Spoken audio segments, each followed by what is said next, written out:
Hi guys, you're welcome to my channel. This is Michael. You're welcome to Mike Mode Fashion Tutorial. On this channel, if you're just joining this channel for the first time, please don't forget to like, share, subscribe and comment on this platform. This platform is actually for fashion tutorial, teaching everything you need to know about fashion designing. In my last video, just in case you've not seen my last video, we talked about how to guides to reading a measuring tape. And I told us that in this part of the world, we are used to the imperial system of measurement, that is measurement in inches, unlike the metric system of measurement, which has to do with centimeters, meters, and thereabouts. So we were able to, read the tape. But this time around today, we're going to be learning how to take body measurements. We're going to be learning how to take body measurements today. So please, if you're just joining us, please don't forget to like, share, and subscribe. We'll be going on a brief break. Please don't leave that dial. We'll be back.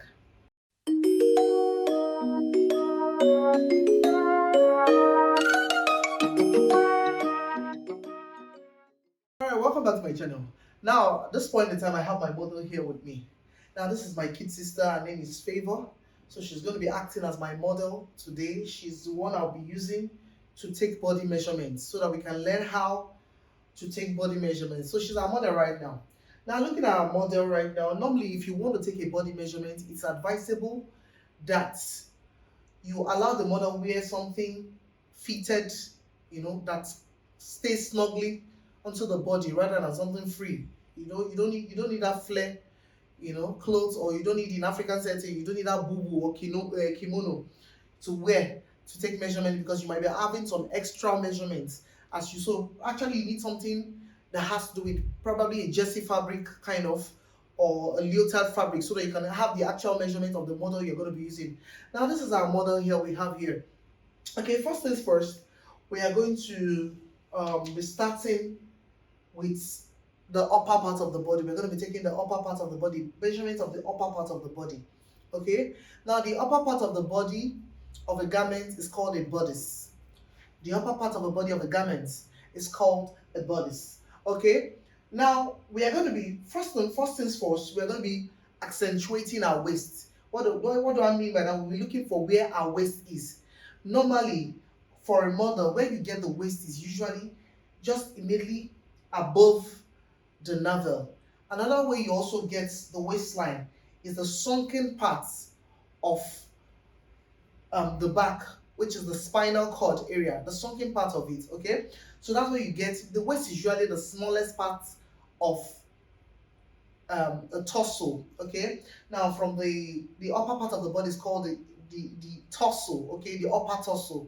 Okay, so the waist is usually the smallest part of the torso. So at this point in time, we want to accentuate our waist right now.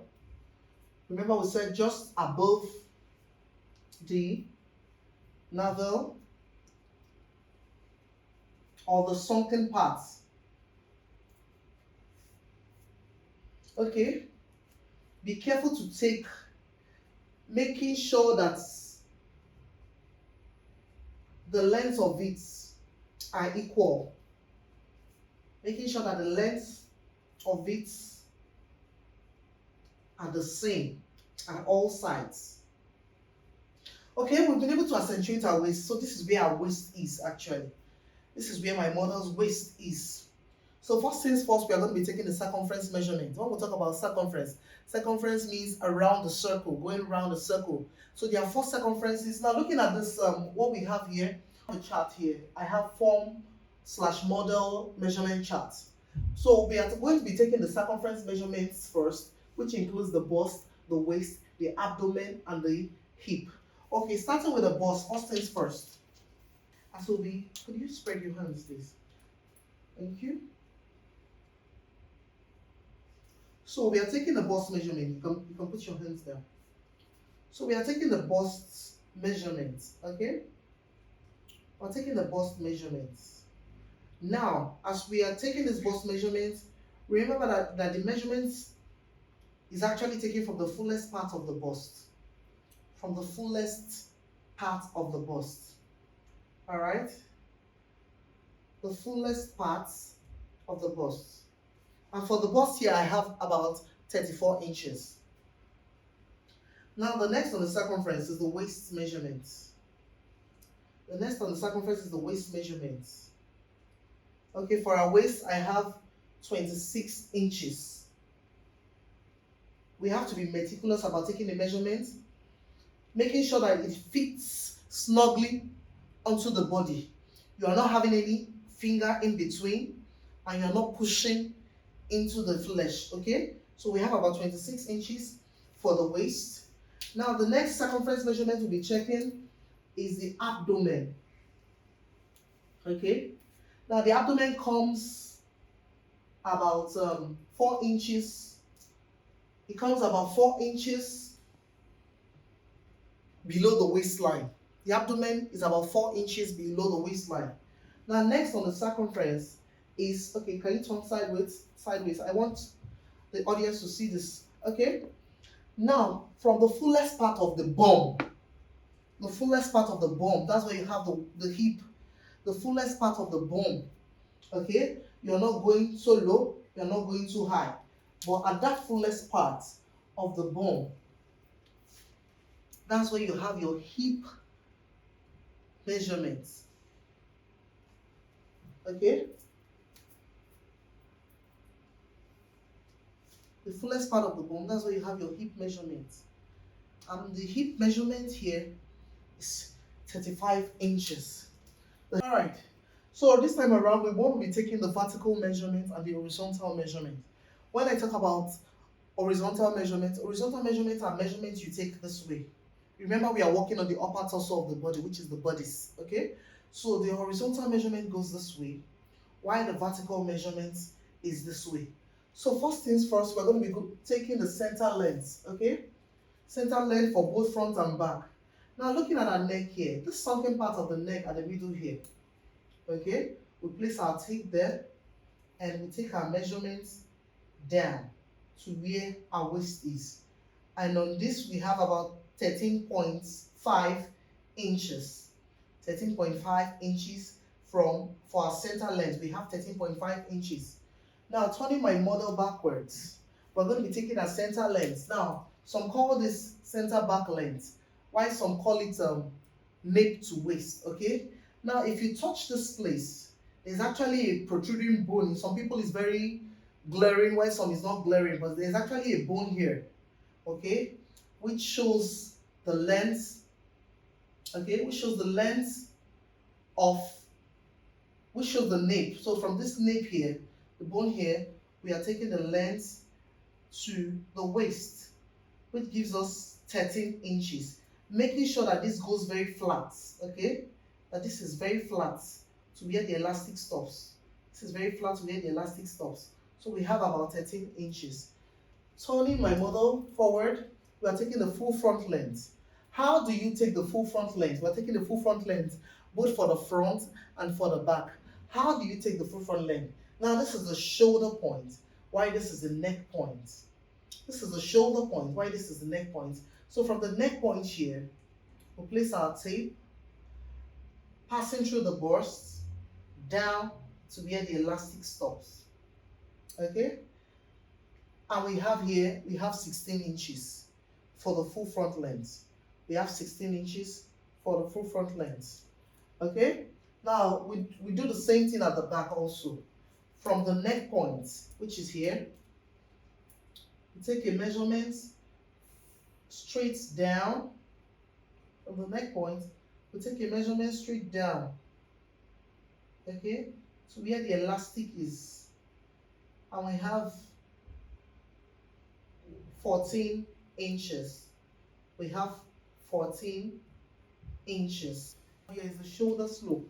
Now, some call it shoulder slope, some call it shoulder slant. Some call it shoulder slope, some call it shoulder slant. Now, I'm going to give us two methods of how to take either the shoulder slope or the shoulder slant. Now, in the fashion industry, for example, they have standards for shoulder slope or shoulder slant. Those standards are what you see on ready-to-wear clothes, kind of clothing. Ready-to-wear kind of clothing because, you know, it's just a normal kind of, you know, a guesswork or passe, you know, what we actually fit a variety of people or majority of people. However, if you're doing a customized garment, we should bear this in mind that not everybody has the same shoulder slope. Shoulder slope differ from persons. Some people have a broader shoulder slope. Some people have slanty, very slanty shoulder slope, and so on and so forth. So for a customized dress, for example, I want to give us two ways of which we can take a shoulder slope or a shoulder slant. Now this is the first way. Looking at where the midpoint of this place is, we place our tape there, okay? Passing through the bust to the shoulder. Passing through the bust to the shoulder. For my model here, I have 15.5 inches. Okay? I have, no, 15.75. 15.75 passing through the bust. 15.75. Okay, for customized dresses, it's always good you take both sides of the body, okay? As both shoulders. It's always good you take measurements of both shoulders. I have the same thing here, 15.75. I have the same thing in this place. However, why it is actually good to take both sides is because there are people that have asymmetric shoulders. Their shoulder slopes are not equal. Some have slopier, one side of their shoulder slopier than the other. Okay, so that's for the front. So we repeat the same process at the back, taking our shoulder slope. Remember, this is where our elastic is. So we take this from the center of the back to where the shoulder is. So for the back, I have about 14 points. I have about 14.5 for the back. I have about 14.5 for the back as the back shoulder slope. So you can both take both sides. She quite has this, my mother has, okay, a shoulder slope with symmetry. Our shoulder slopes are not asymmetric. There are people that have asymmetric shoulder slope. What do I mean by that? Shoulders that are not equal. Okay, shoulders are not equal. So another way we can take this shoulder slope or shoulder slant again, apart from the first method I showed us, is we'll place our tape on the shoulder, not passing through the bust. Okay, place your tape on the shoulder, not passing through the bust, and we have 13 inches. We have 13 inches. Okay, you can see I didn't pass through the bust. From this shoulder, not passing through the bust, I have about 13 inches. The same applies to the back. Okay, taking our back shoulder slope from the shoulder, not passing through the bust.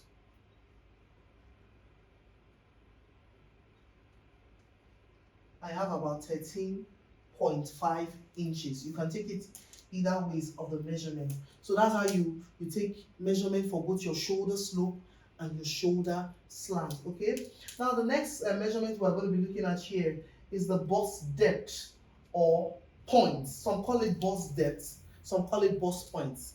Either ways it is called.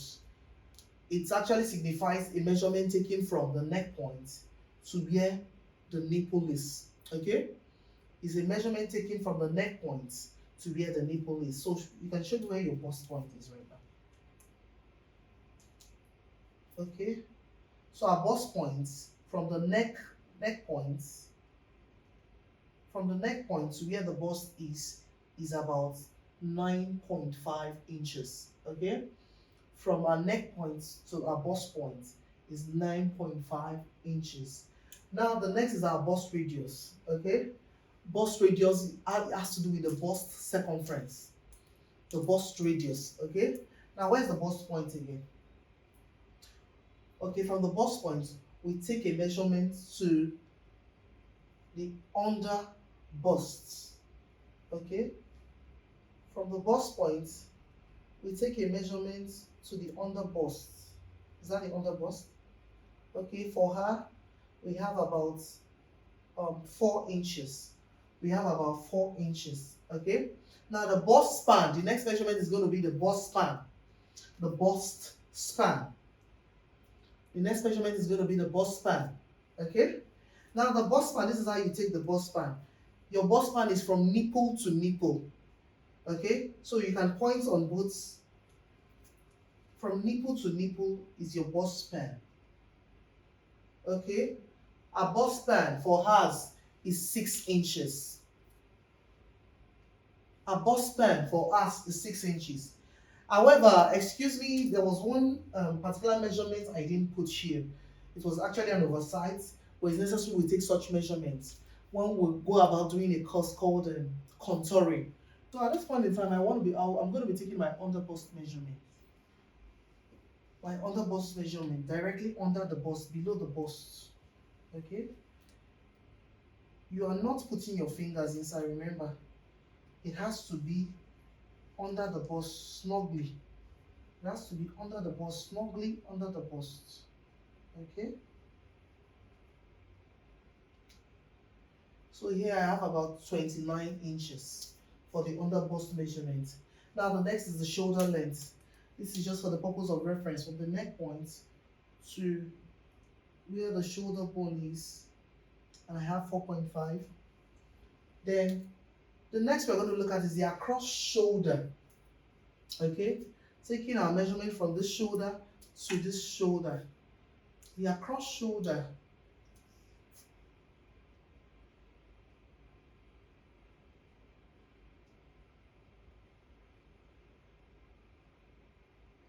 for front, I have front across shoulder, I have 14 inches. Front across shoulder, I have 14 inches. For the back across shoulder, in most humans, the back shoulder is always longer than the front shoulder. Okay, same thing here.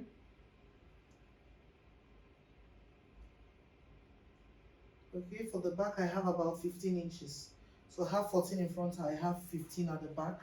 So these dots are going to, these excesses from the back are going to be removed through that.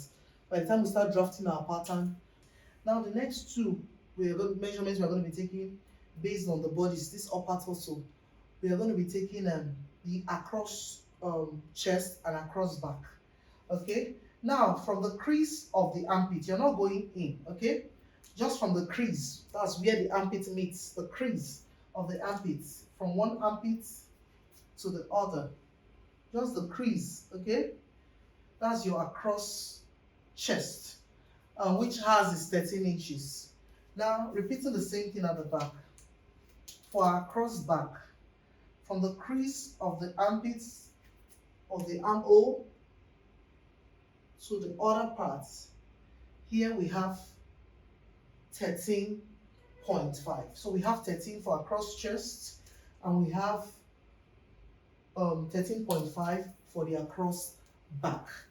Okay, so in our next video, please, as you're watching this, please don't forget to like, share, and subscribe.